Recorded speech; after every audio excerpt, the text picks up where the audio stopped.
சற்று முன் வெளியான முக்கிய அறிவிப்பின்படி வருகிற தீபாவளி பண்டிகையை முன்னிட்டு குடும்ப அட்டைதாரர்கள் அனைவரும் பயன்பெறும் வகையில் அவர்களுக்கு ரேஷன் அட்டைக்கு பரிசு தொகுப்பும் ரொக்க பணமும் வழங்குவது குறித்து தற்போது முக்கியமான மகிழ்ச்சியான அறிவிப்பு ஒன்று வெளியாகியுள்ளது. இதை பத்தி விரிவாக நம்ம வீடியோல பார்க்க போறோம். வீடியோவை ஸ்கிப் பண்ணாம பாருங்க. வீடியோக்குள்ள போறதுக்கு முன்னாடி இந்த வீடியோக்கு ஒரு லைக் பட்டனை பிரஸ் பண்ணிக்கோங்க. வாங்க வீடியோக்குள்ள போகலாம்.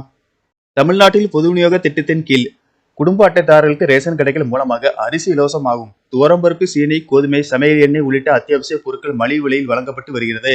இதனால் ஏழை, எளிய மற்றும் நடுத்தர மக்கள் மிகவும் பயன்பெற்று வருகின்றனர். மேலும் கலைஞர் மகளிர் உரிமை தொகை திட்டத்தின் கீழ் மாதம் ரூபாய் 1000 தகுதியான பெண்களின் வங்கி கணக்கில் செலுத்தப்பட்டு வருகிறது. இதனால் புதிய ரேஷன் அட்டை பெறுவதற்கு மக்கள் ஆர்வம் காட்டி வருகின்றனர். மேலும் தீபாவளி மற்றும் பொங்கல் பண்டிகை முன்னிட்டு ரேஷன் அட்டைதாரர்களுக்கு பரிசு தொகுப்பு மற்றும் ரொக்கப்பணம் வழங்கப்பட்டு வருகிறது. இந்த நிலையில் இந்த தீபாவளி பண்டிகை முன்னிட்டு தாய்மானவர் திட்டத்தின் கீழ் வயதான முதியோர்கள் மற்றும் மாற்றுத்திறனாளிகளின் வீடுகளுக்கு சென்று ரேஷன் பொருட்கள் வழங்கப்பட்டு வருகின்றன.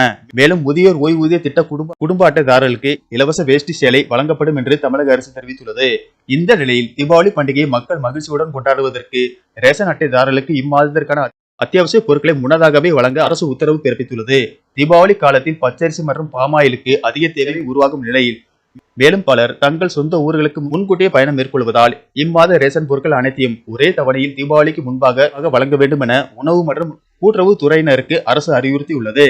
இந்நிலையில் தீபாவளி பண்டிகை முன்னிட்டு ரேஷன் அட்டைதாரர்களுக்கு ரொக்கப்பணம் வழங்க வேண்டும் என்று பல்வேறு தரப்பினர் தமிழக அரசுக்கு தொடர்ந்து கோரிக்கை விடுத்து வருகின்றனர்.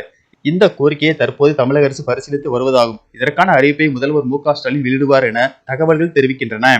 மேலும் கலைஞர் மகளிர் உரிமை தொகை திட்டத்தின் மூலம் மாதம் தகுதியான பெண்களின் வங்கி கணக்கில் ரூபாய் 1000 செலுத்தப்பட்டு வரும் நிலையில் வருகிற 2026ஆம் ஆண்டு சட்டமன்ற தேர்தலை முன்னிட்டு ரூபாய் 1000 உரிமை தொகையை மேலும் அதிகரித்து ரூபாய் 1500 முதல் 2000 வரை உயர்த்தி வழங்க தமிழக அரசு திட்டமிட்டு வருவதாக கூறப்படுகிறது.